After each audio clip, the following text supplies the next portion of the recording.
Bismillahirrahmanirrahim. Alif Lam Ra. Tilka ayatul kitabil mubin. Tilka ini ayatul kitab adalah ayat-ayat kitab al-mubin yang jelas.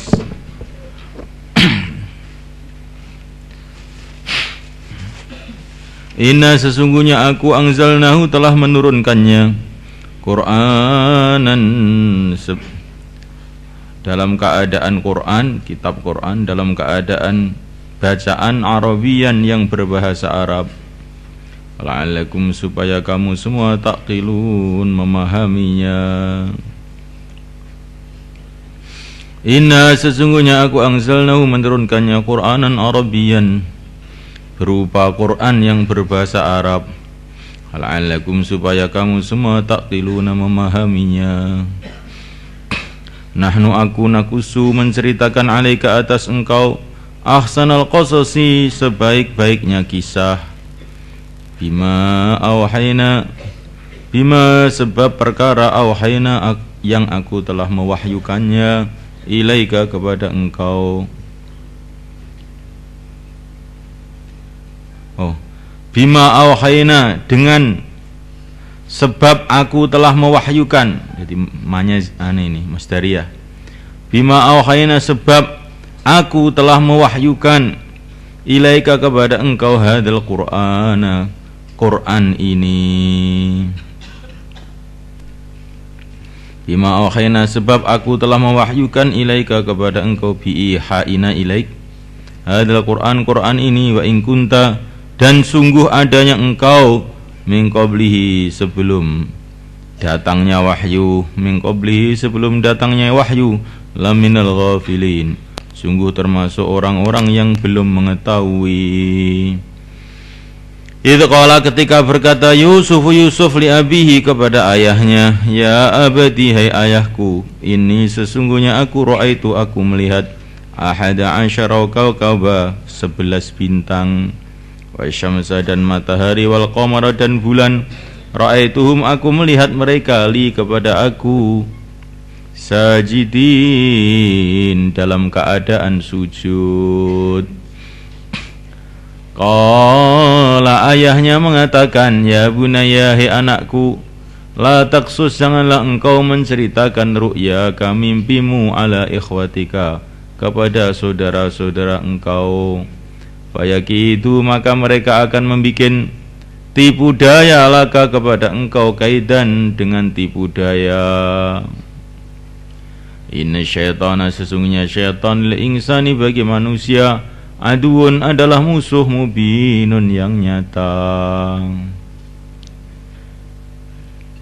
Wa kadzalika dan demikianlah yastabika dia memilih engkau memilih engkau Rabbuka Tuhan engkau wa yu'allimuka dan dia mengajarkan kepada engkau min ta'wilil ahadis dari takbir mimpi wa yutimu dan dia menyempurnakan ni'matahu nikmatnya alaika atas engkau wa ala ali Yaqub dan kepada keluarga Yaqub kama atammaha sebagaimana dia menyempurnakannya ala abawaika atas kedua orang tua engkau min qablu sebelumnya. Ibrahim yaitu Ibrahim wa Ishaq dan Ishaq. Inna rabbaka sesungguhnya Tuhan engkau alimun maha mengetahui hakimun yang maha bijaksana. Masya Allah, ini cerita ini ayat ini surat ini berbeda dengan surat-surat yang lain. Kita melihat bahwa kisah-kisah dalam Al-Quran itu biasanya cuman sepotong gitu saja. Cerita Nabi Musa alaihissalam itu berceceran dalam berpuluh-puluh surat. Tetapi ini cerita Nabi Yusuf ini tidak. Cerita Nabi Yusuf itu ngumpul mulai awal sampai akhir dalam satu surat. Ini cerita ini begitu banyak pelajaran yang bisa kita ambil darinya. Maka dikatakan ahsanal qasas, sebaik-baiknya cerita.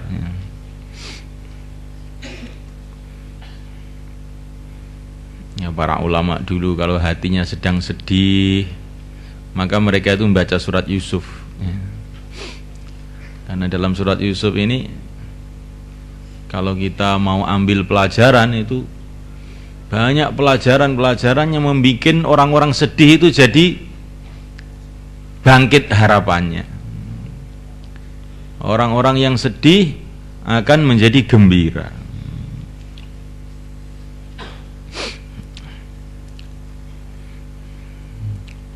Cerita ini dimulai dengan kata-kata Nabiullah Yusuf alaihissalam kepada ayahnya ketika Nabi Yusuf masih kecil. Hai ayahku, sesungguhnya aku ini bermimpi melihat 11 bintang dan melihat matahari dan bulan. Aku melihat mereka semuanya sujud kepada aku. Dan mimpi ini kita bisa merasakan bahwa mimpi ini satu mimpi yang menunjukkan bahwa Nabi Yusuf ini akan mendapatkan satu derajat yang sangat mulia. Bagaimana bintang-bintang, matahari, bulan sujud kepada beliau. Nah, ini menurut takbir mimpi, maknanya itu saudara beliau yang 11, ayah beliau yang digambarkan sebagai matahari, ibu beliau yang digambarkan sebagai bulan. Mereka ini semua akan menghormati Nabi Yusuf. Maknanya Nabi Yusuf akan punya derajat melebihi semua keluarganya. Maka cerita ini diceritakan oleh Nabi Yusuf kepada ayahnya. Maka ayahnya Nabi Yakub alaihissalatu wassalam langsung ini punya firasat yang nggak enak ini mendengar mimpi ini. Maka Nabi Yakub mengatakan, hai anakku, janganlah engkau ceritakan mimpi kamu ini kepada saudara-saudara kamu, sehingga mereka akan membuat tipu daya kepada engkau, karena mereka iri terhadap kedudukan kamu. Karena sesungguhnya syaitan itu musuh yang jelas bagi manusia. Alangkah indahnya nasihat Nabi Yakub kepada Nabi Yusuf ini. Di mimpi kamu ini jangan kamu ceritakan kepada saudara-saudara kamu, karena nanti mereka akan bikin masalah kepada kamu, bikin tipu daya pada kamu. Tapi Yusuf, kamu jangan buruk sangka sama saudara-saudara kamu itu. Karena apa? Ini masalahnya bukan dengan saudara kamu, masalahnya syaitan itu musuh yang jelas bagi manusia. Jadi maksudnya syaitan nanti akan membisikkan bisikan-bisikan buruk kepada saudara-saudara kamu. Sehingga Yusuf, nanti kalau saudara kamu itu umpamanya membuat masalah-masalah kepada kamu, kamu jangan marah pada saudara kamu itu. Seolah-olah Nabi Yakub itu bilang begitu. Karena ini sebetulnya bisikan syaitan pada mereka. Adapun saudara kamu itu sebetulnya baik-baik aja. Seolah-olah Nabi Yakub itu begitu. Maka pada akhir cerita nanti, ketika cerita sudah panjang bagaimana Nabi Yusuf itu, nasihat dari ayahnya ini betul-betul masuk dalam hati Nabi Yusuf, sehingga Nabi Yusuf mengatakan mimba di anna zagha syaitanu baini wa baina ikhwati. Permasalahan antara aku dengan saudara-saudaraku ini sebetulnya syaitan ini. Syaitan yang membikin, syaitan yang membisikkan, yang ngipas-ngipasi. Jadi ini pelajaran buat kita, malaikat. Jadi kalau kita ini punya masalah dengan saudara-saudara muslim kita, dengan keluarga kita, dengan sanak famili kita, dan dengan orang Islam secara umum, itu janganlah itu kita anggap mereka ini masalah yang sebenarnya. Tapi mereka ini tetap kita anggap sebagai saudara-saudara kita. Syaitonlah yang sebetulnya itu jadi panitia permasalahan ini. Jangan kita kemudian menjadikan mereka ini sebagai musuh-musuh permanen kita. Ini pelajaran yang pertama. Kemudian pelajaran yang kedua, Masya Allah, bagaimana ya perjalanan takdir ya. Perjalanan takdir Nabi Yusuf alaihi salatu wassalam itu semulaikan mulai mendapatkan masalah itu, mulai beliau ini mendapatkan mimpi ini. Ketika beliau mendapatkan mimpi ini, mulailah saudara-saudaranya itu iri kepada beliau, sehingga saudara-saudaranya berusaha untuk menyingkirkan beliau, sampai akhirnya Nabi Yusuf dibuang ke Mesir, dijual sebagai budak, akhirnya masuk penjara, macam-macam ya. Berpuluh-puluh tahun setelah itu, sebagian ulama mengatakan 40 tahun setelah mimpi itu, maka mimpi itu telah menjadi kenyataan. Ketika Nabi Yusuf jadi menteri besar di Mesir, kemudian keluarganya, ayahnya, ibunya, saudara-saudaranya yang jumlahnya 11, semua hormat kepada beliau. Jadi kadang-kadang itu Masya Allah, kabar gembira dari Allah itu nanti jadinya kenyataan itu setelah sekian lama.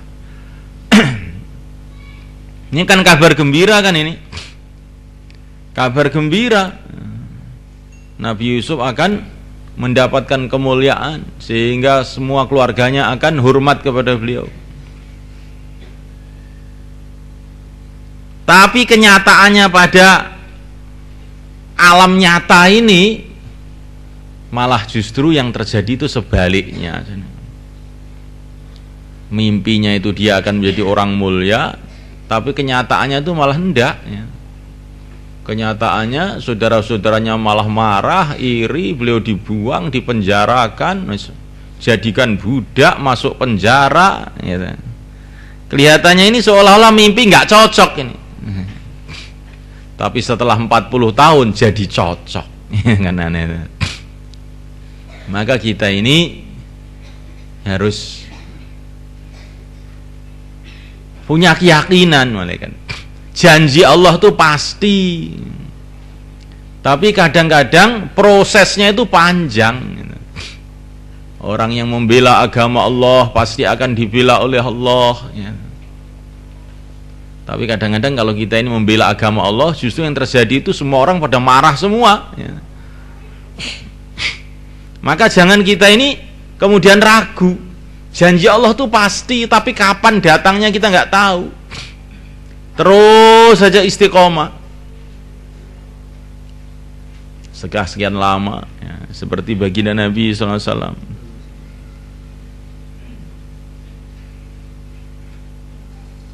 Allah berjanji akan menolong baginda Nabi sampai disetempel di punggungnya baginda Nabi itu secara gaib, tawajjah haitsu syi'ta innaka mansur, pergilah Muhammad kemana saja kamu pergi, kamu akan ditolong oleh Allah. Ini setempel di punggungnya Nabi. Tapi awal-awalnya itu bagaimana? Diusir, dicabar, dicibir ya, dimusuhi. Tapi akhirnya setelah sekian lama, 13 tahun di Mekah ya, beberapa tahun di Madinah, idza jaa nasrullahi wal fath wa ra'aitan nasa yadkhuluna fi dinillahi afwaja. Orang-orang berbondong-bondong masuk agama Allah. Ini prosesnya panjang begini, ini bukan sehari dua hari. Maka kita ini dalam usaha agama itu harus begitu. Asalkan kita ini berjalan pada jalan yang diridhoi oleh Allah, pasti satu saat itu akan datang pertolongan Allah. Kita harus punya keyakinan begitu. Setelah Nabi Yusuf dijual ke Mesir sebagai budak, masuk penjara, cerita panjang nanti, Allah itu menyelesaikan masalah itu dengan cara yang ajib sekali. Yaitu Raja Mesir mimpi melihat sapi-sapi yang kurus-kurus 7 memakan sapi yang gemuk-gemuk 7 juga. Melihat untaian gandum yang kering memakan untaian gandum yang subur. Ya, ceritanya nanti kamu kan sudah pernah dengar juga. Jadi Nabi Yusuf itu mulai dapat masalah sebab mimpi, akhirnya selesai masalah itu juga dengan mimpi juga. Jadi kalau Allah tuh mau bikin masalah itu nggak usah banyak-banyak, mimpi tahu tuh dapat masalah. Nanti kalau Allah menyelesaikan karena mimpi juga selesai. Jadi Allah Subhanahu wa taala itu menyelesaikan masalah itu, Masya Allah, kadang-kadang itu dengan perkara yang tidak bisa dikira-kira.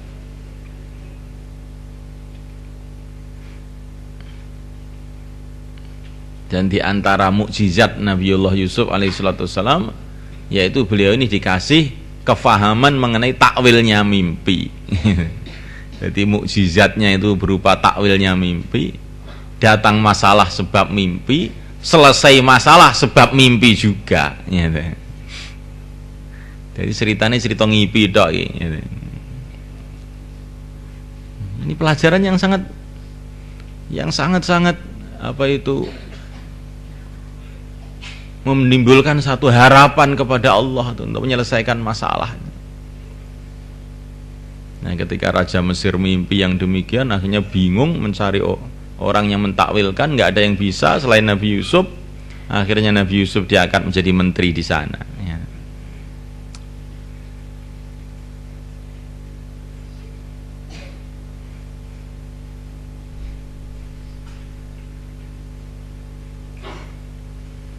Nah, biasanya orang itu ya ada munasabahnya begitu itu.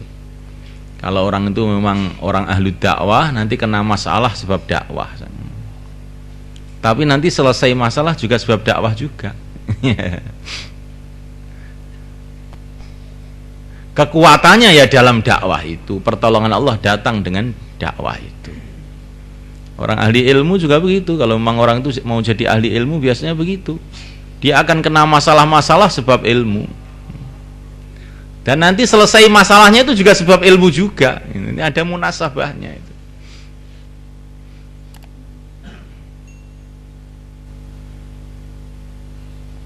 Seperti orang jadi tentara, ya, dia akan digebuki sebab jadi tentara itu kan. Ya. Tapi nanti dia akan jadi punya derajat ya sebab tentaranya itu kan. Itu sudah sunatullah itu sudah seperti itu.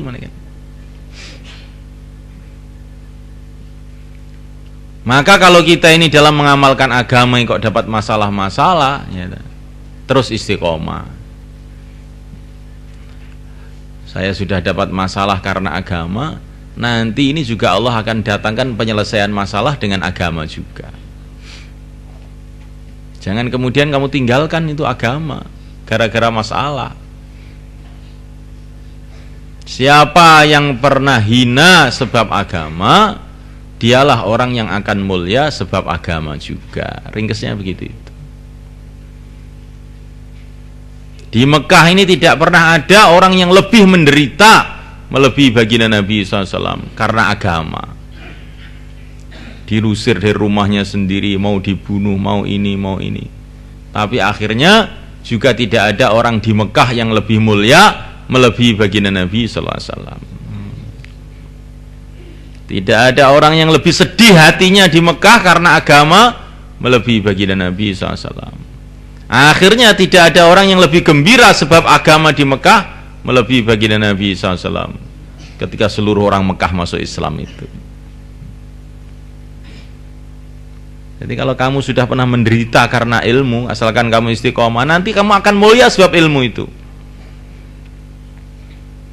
Tapi kalau kamu tidak pernah menderita, tidak pernah hina, tidak pernah susah karena ilmu, Oh jauh, kamu nggak akan itu pernah merasakan kemuliaan ilmu.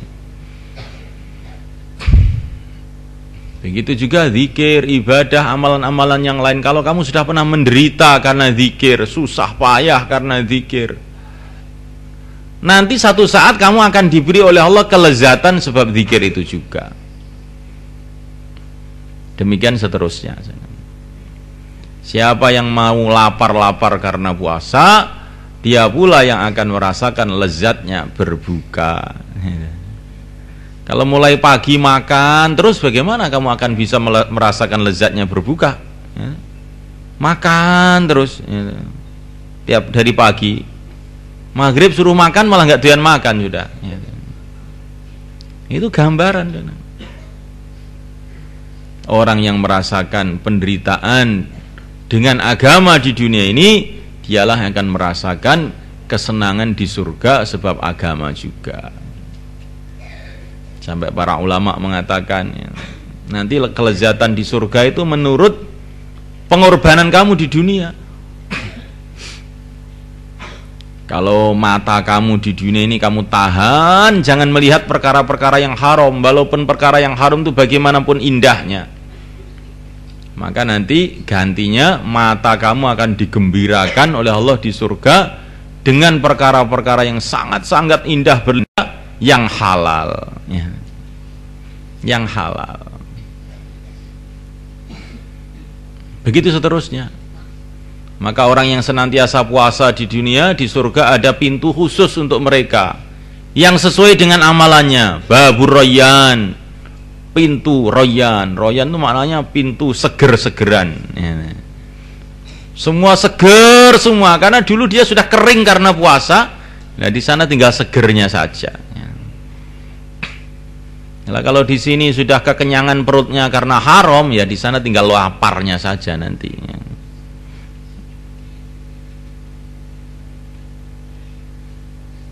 Dengan seterusnya begitu itu. Orang yang pernah merasakan penderitaan karena agama, dia dapat kemuliaan di dunia dan akhirat sesuai dengan pengorbanannya itu. Wallati ahsanat farjaha fanafahna fihi min ruhina. Ini Maryam. Maryam itu punya amalan menjaga farjinya. Farjinya itu dijaga betul. Bagaimana bentuknya? Ini seorang wanita nggak pernah keluar dari rumah. Pintunya pun didobel 7. Ini pintunya Maryam ini. Ini diantara bentuk wallati ahsanat farjaha, bagaimana Maryam itu menjaga diri, menjaga farjinya dari kemaksiatan. Akhirnya Maryam dapatkan kemuliaan dari Allah, dikasih anak yang sangat-sangat istimewa tanpa asbab yang biasa, yaitu Nabi Isa alaihissalatu wassalam. Ya sesuai, karena orang menjaga farjinya maka kemuliaannya itu disesuaikan, yaitu dikasih anak yang luar biasa.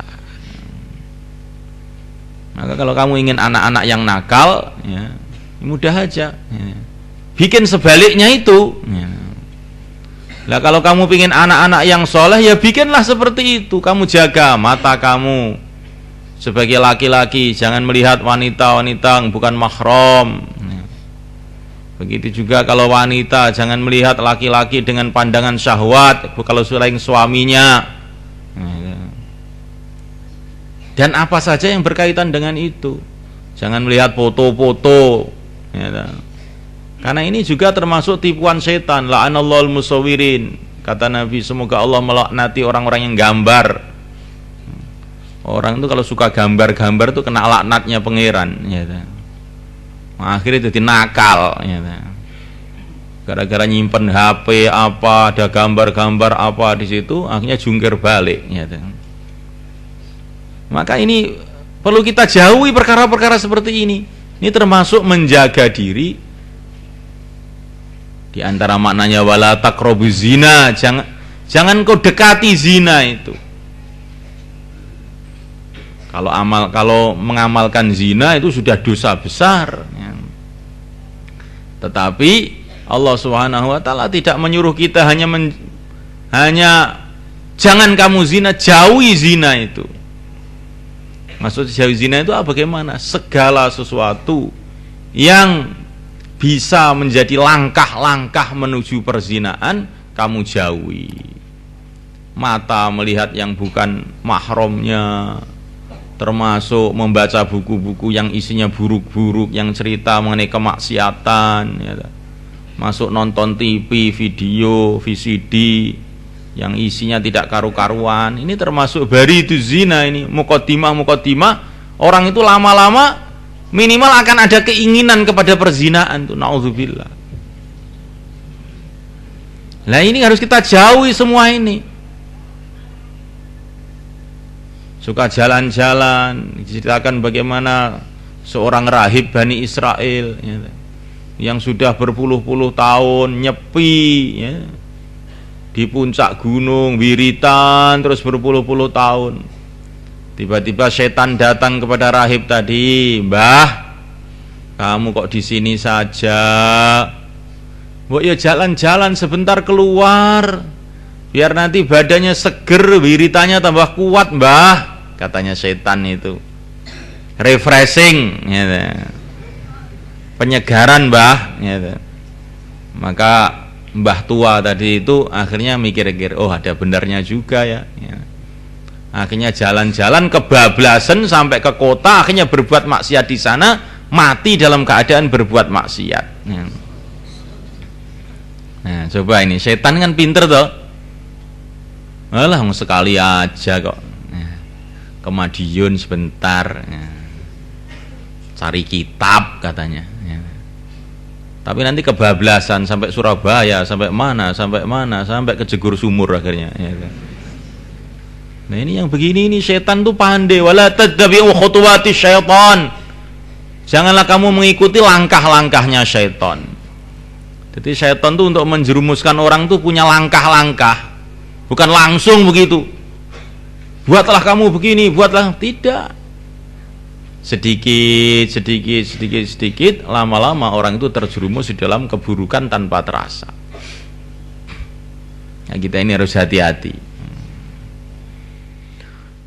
Takror.